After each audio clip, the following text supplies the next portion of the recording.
Hello friends, welcome to YouTube channel overall knowledge a way to success. Friends, आज की इस video में हम लोग जो बायोलॉजी में प्लांट फिजियोलॉजी जो ऑब्जेक्टिव क्वेश्चन कर रहे थे या उसका नेक्स्ट पार्ट होगा। ठीक है, हम लोगों ने प्लांट फिजियोलॉजी में जो पार्ट किया था ये उसका नेक्स्ट पार्ट होगा पादप कार्य से। ठीक है, जिसमें आज हम लोग कुछ क्वेश्चनों को सॉल्व करेंगे। ठीक है फ्रेंड्स, चलिए स्टार्ट करते हैं। हमारा पहला क्वेश्चन है, कोशिका विभाजन में मदद करने वाला पादप हार्मोन कौन सा होता है? तो कोशिका विभाजन में मदद करने वाला जो है वह साइटोकाइनिन हार्मोन होता है। ठीक है, ऑप्शन नंबर सी इसका सही होगा। नेक्स्ट, निम्नलिखित में से कौन सा पादप हार्मोन बीजों सुसुप्तावस्था में रखता है तथा पत्तियों के विलयन में मुख्य भूमिका निभाता है? ठीक है, आपको बताना है कि वह हार्मोन कौन सा है जो बीजों को जो है वह सुसुप्तावस्था में रखता है तथा पत्तियों के विलयन में मुख्य भूमिका निभाता है। आपको आज 4 ऑप्शन दिए, आपको सही ऑप्शन बताना है।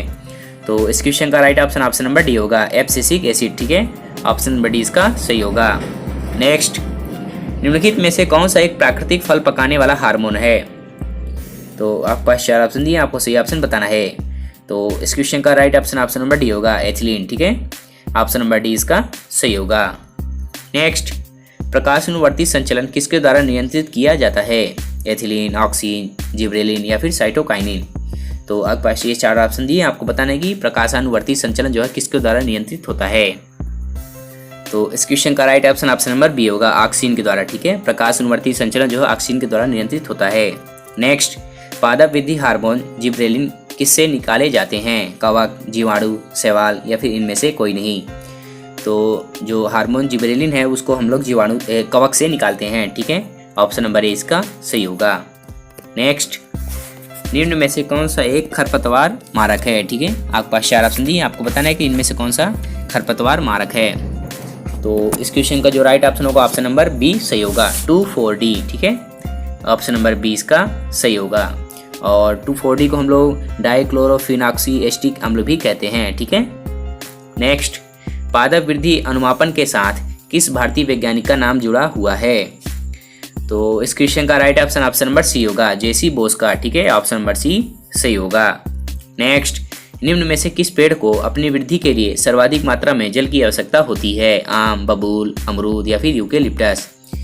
तो इस क्वेश्चन का right option option number D होगा। ठीक है, यूकेलिप्टस का हम लोग इस क्वेश्चन का जो राइट ऑप्शन होगा, ठीक है, उसको जो है सबसे ज़्यादा पानी की आवश्यकता होती है वृद्धि करने के लिए। ऑप्शन नंबर डी सही होगा।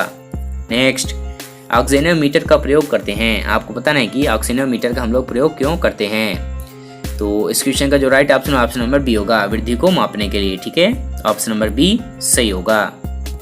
नेक्स्ट, पौधों में वृद्धि होती है। आपके पास 4 ऑप्शन दिए, आपको सही ऑप्शन बताना है कि पौधों में वृद्धि होती है। तो इस क्वेश्चन का right option option number A होगा, पौधों में जो वृद्धि होती है वह जीवन पर्यंत होती है। ठीक है, ऑप्शन नंबर ए सही होगा। हमारा नेक्स्ट क्वेश्चन है, समय और आकार के संदर्भ में होने वाली वृद्धि को ग्राफ पर अंकित करने पर यश के आकार का वक्र बनता है, जिसे कहते हैं। आपको बताना है कि उसे हम क्या कहते हैं।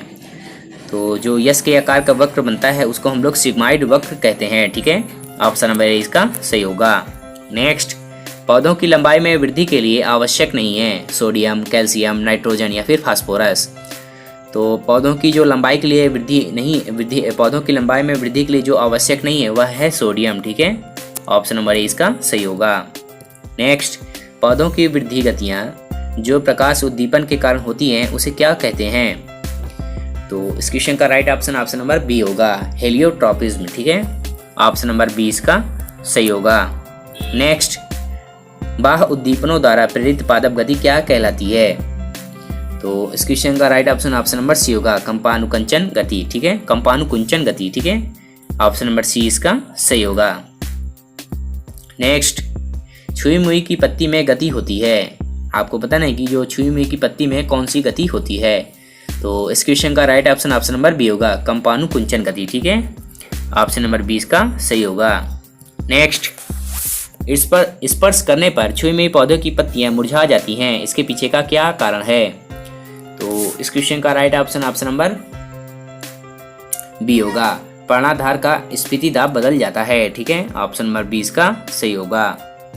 नेक्स्ट, सूर्य के प्रकाश की ओर बढ़ते हुए प्ररोह का मुड़ना क्या कहलाता है? तो इस क्वेश्चन का जो right option option number C होगा, हेलियोट्रॉपिज्म। ठीक है, ऑप्शन नंबर सी इसका सही होगा। हमारा नेक्स्ट क्वेश्चन है, किसी आधार के चारों ओर मटर के प्रतान का लिपटना एक अच्छा उदाहरण होता है। ठीक है, ये हमारा नेक्स्ट क्वेश्चन है। आपके पास 4 ऑप्शन दिए, आपको सही ऑप्शन बताना है कि इसमें से कौन सा ऑप्शन सही होगा। तो इस क्वेश्चन का right option option number A होगा, स्पर्शानुवर्तन। ठीक है, ऑप्शन नंबर ए सही होगा।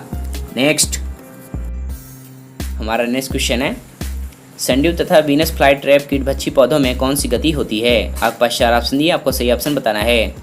तो इस क्वेश्चन का right option option number B होगा, स्पर्शानुकुंचनी गति। ठीक है, ऑप्शन नंबर 20 का सही होगा। नेक्स्ट, जड़ें घनात्मक भूम्यानुवर्तन होती हैं। आपको बताना है कि इसके पीछे का क्या कारण है। जड़ें जो है धनात्मक भूम्यानुवर्तन होती हैं। तो इस क्वेश्चन का जो राइट ऑप्शन होगा ऑप्शन नंबर बी होगा, अधिकांशतः। ठीक है, ऑप्शन नंबर 20 का सही होगा। ठीक है फ्रेंड्स, तो ये आज हमने बायोलॉजी में पादप कार्य से जितने भी ऑब्जेक्टिव क्वेश्चन दिए थे सबको हमने कवर अप कर लिए। इसके बाद हम लोग बायोलॉजी में कोई नया टॉपिक लेंगे और उसके ऑब्जेक्टिव क्वेश्चन को सॉल्व करेंगे। यदि आप चैनल पर नए हैं तो चैनल को सब्सक्राइब करें और बेल आइकन को प्रेस करें ताकि नोटिफिकेशन सबसे पहले आपके पास जाए, और इस वीडियो को लाइक और शेयर जरूर करें। ठीक है फ्रेंड्स, थैंक यू।